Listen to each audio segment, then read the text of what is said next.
করে আচ্ছা স্ত্রীর যত কাজ করুক না কেন ঘরের লোক জানতে পারবে কি পারবে না? এই কথা ওই ব্যক্তি শুনলো। এরকম কিছু সমাজের ভিতরে আছে, তারা আল্লাহর কালাম শুদ্ধ করতে পারে না, আছে না নাই? তারা কিন্তু এই ধার্মিক দূরের কথা বলে অত নামাজ লাগবে না, ও কি ঘুরি বলা যায়, এরকম আছে না নাই? তার স্ত্রী সবসময় বিসমিল্লাহির রহমানির রহিম পাঠ করেন।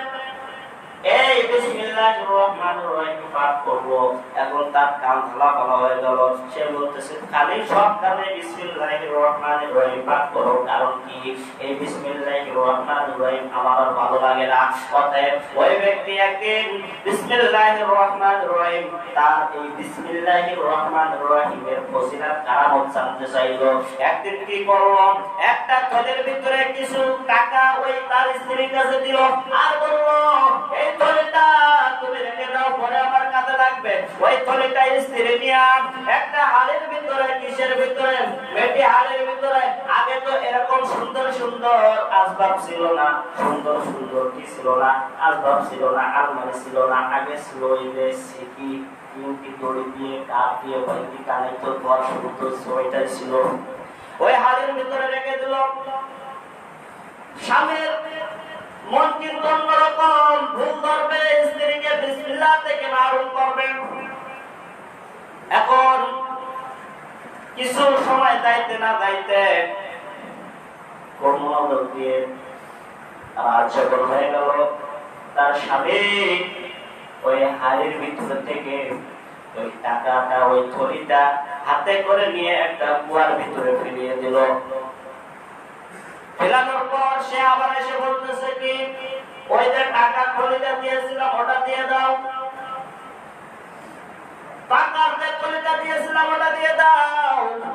অবাদান ওই থলিটা ওই তার স্ত্রী আস্তে আস্তে করে ঘরের ভিতরে গিয়ে এক হাতে বাম হাতে হাড়ি ছোড়াটা মুখটা উঁচু করলো, আর ডান হাত দিয়ে বিসমিল্লাহির রহমানির রহিম বলে হাত দিল।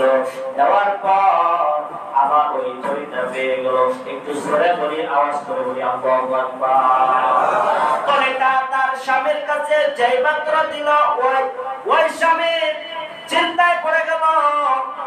কি চিন্তা করলো, যে আমি যে থলিটা দিয়েছিলাম ওই থলিটা তো পানির ভিতরে ফেলিয়ে দিয়েছিলাম, থাকবে পানি, কিন্তু ওই থলির গায়ে কি নাই, ওই যে কুতি কুতি কি ওই থলির গায়ে কোনো পানি নাই, কুতির গায়ে কোনো পানি নাই। একটু আল্লাহু আকবার, কোনো পানি নাই, শুকনা।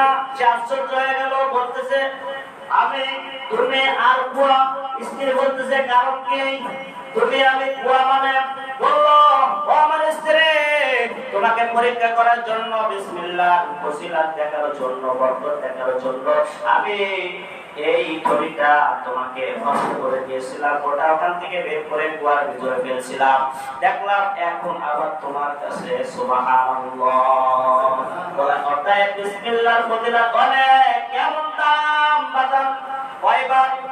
21 বার। কয়বার বলেন? কয়বার? এটা আমল ছিল সেগুলো ইনশাআল্লাহ 21 বার। যদি ঘুমানোর আগে কোন বান্দারা 21 বার বিসমিল্লাহির রহমানির রহিম পাঠ করে ঘুমায়, তাহলে আল্লাহ তাআলা তার 3টা নিয়ামতের 3টা পুরস্কার দেন। সুবহানাল্লাহ।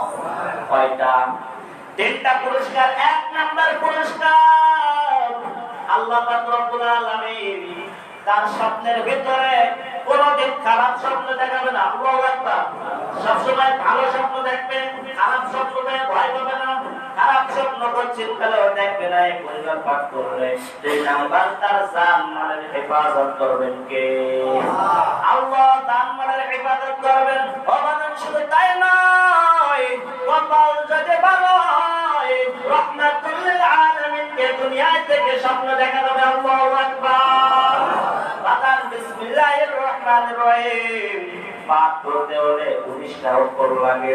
জাহান্নামের ভিতরে ওই জাহান্নামের ফেরেশতা আছে 19 জন। তাহলে 19 জন থেকে আপনি আমি নাজাত পেয়ে যাব। একটু জোরে বলি সুবহানাল্লাহ। বিসমিল্লাহির রহমানির রহিম প্রত্যেক কাজে পাঠ করার দরকার আছে না নাই? আল্লাহ তাআলা আমাদের সকলকে বললাম না কত ফজিলত দেখেছেন। উস না হলো 3.5 মাইল লম্বা, আবার 3.5 হাজার এই হায়াত হয়েছে। তিনখানা রুটে ও হাসতেছে, দেড়টার খাইছে বিসমিল্লাহির রহমানির রহিম পাঠ করে আর পেটে জায়গা নেই। অতএব বরকত দেওয়ার মালিক কে? আল্লাহ। তাহলে বিসমিল্লাহির রহমানির রহিম 21 বার কয়বার রাতে পাঠ করে ঘুমাবো ইনশাআল্লাহ। প্রত্যেক কাজে বিসমিল্লাহ, প্রত্যেক কাজে কি বলতে হবে? বিসমিল্লাহ বলতে হবে। এই জন্য প্রত্যেকটা বিসমিল্লাহ বলে শুরু করলে বরকত দিবেন আল্লাহ। অতএব আল্লাহ তাআলা আমাদের এই আমলটা করার তৌফিক দান করুন বলে আমিন। আরেকবার পাঠ করে বিসমিল্লাহির রহমানির রহিম।